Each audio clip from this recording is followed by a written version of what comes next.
Hello and welcome to mycadsite.com, and this video tutorial is going to show you how to create some dimension styles. Now when you first start with AutoCAD and you do just a basic dimension, AutoCAD will create something like this, and that is just a default dimension style that's set up with arrows, text, 4 decimal places, and pretty standard, pretty straightforward, but it's not always what you're going to want. So what we're going to do is create a new style and show you some of the options that are available, and then you can start creating your own for custom work and different types of drafting. So let's just get into it, and the command you want to start with is ddim, and this brings up the Dimension Style Manager dialog box, and you can see you've just got the default standard dimension style. So what we're going to do is click on the new button, create a new one, and I'm just going to call this dim style 1, and it's going to be based off the standard dimension style, which is fine. And so I'll press continue, and now this opens up a new window, and you'll see there's a series of tabs across the top, and we're just going to go through each of these and change a few things. Lines is the first tab, and I'll generally just leave this alone. And what this does is just do things like the extension beyond the dimension lines, like this little area right here, the gaps and colors and stuff. And generally AutoCAD does a good job of scaling these all and making them look right just the way you want, but there are times you may need to adjust them, so you can do that there. Symbols and arrows, this is one you might change to different things like dots, and you can see how your preview changes right away to boxes, architectural ticks if you're doing architectural drawings. It's a pretty standard way of doing it. And for this exercise I'm just going to change it to closed blank arrows just for something a little different, and I'm going to leave everything else the same. Now for text, here's where we can get into a few more options, and what I'm going to do is create a new text style just for my dimensions.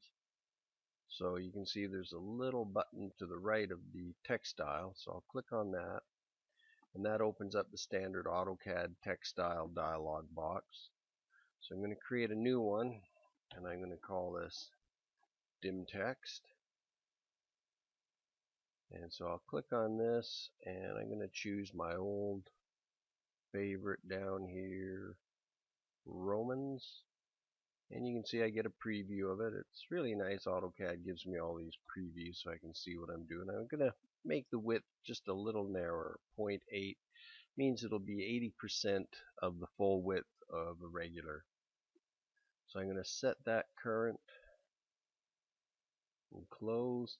Now what I need to do is come back in here and select my new dim text so that it's there.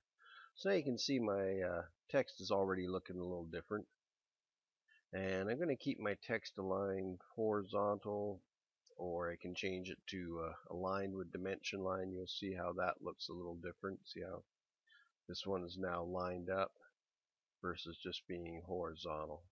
So let's just check that one as well, and everything else I'm just going to keep the same. Fit is another tab I generally leave alone, let AutoCAD do its thing with the best fit option selected. And now we'll get into primary units.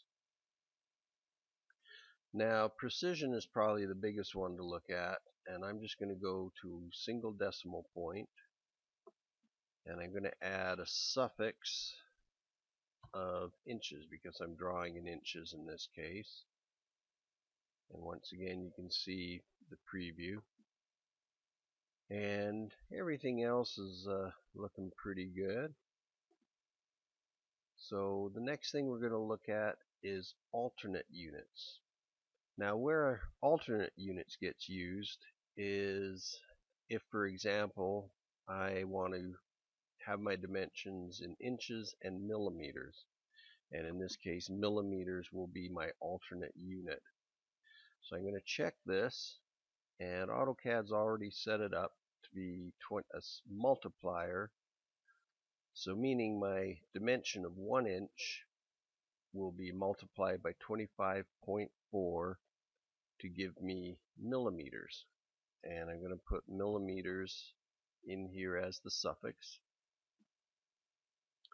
And I'm going to put this below the primary value.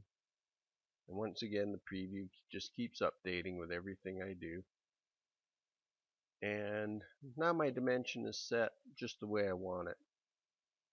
I'm actually going to change my precision on that as well. So with that set, I'm good to go. And now I'm going to make sure I've selected dim style 1 and set current and close. So now when I do a dimension, you'll see that it'll look different than the one I did previously. So now I've got 3 inches or 76.2 millimeters. And this can be a real handy way of dimensioning things if you're sending it out for manufacturing in various countries. People have all the information at their fingertips, and it's not going to be up to them to do the translation from 3 inches to millimeters, so there's no confusion later on.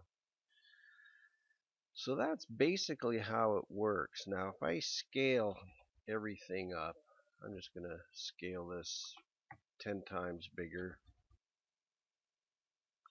So now my piece is 30 inches long, but if I'm looking at it from here, I can't really read my dimensions. So what I need to do is use the dim scale command, and instead of being a dim scale of 1, I'm going to scale everything up, well, let's just say 10 times.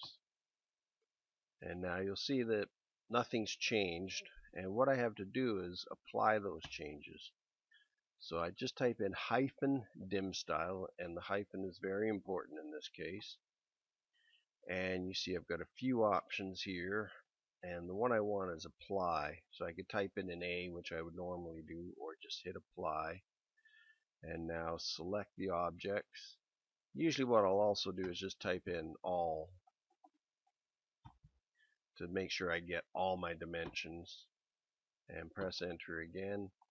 And now all my dimensions are scaled up 10 times. So that means the text is 10 times taller, the arrows are 10 times taller, the extension gap right here is 10 times taller.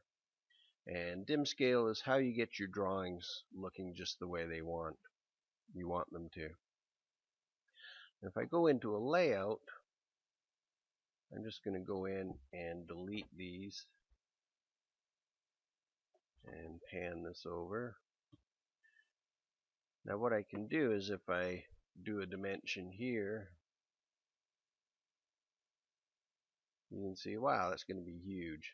So if I'm dimensioning in a layout, I usually just want to have a dim scale of 1.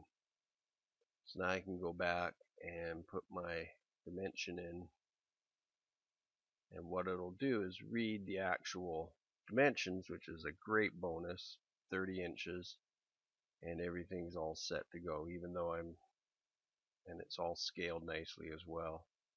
So that's a quick look at dimension styles. This is covered in my CAD site tutorial 4-11. So go to my CAD site, you can get a free AutoCAD course. You can learn everything from the very basics straight up to 3D rendering and modeling. Thanks for watching.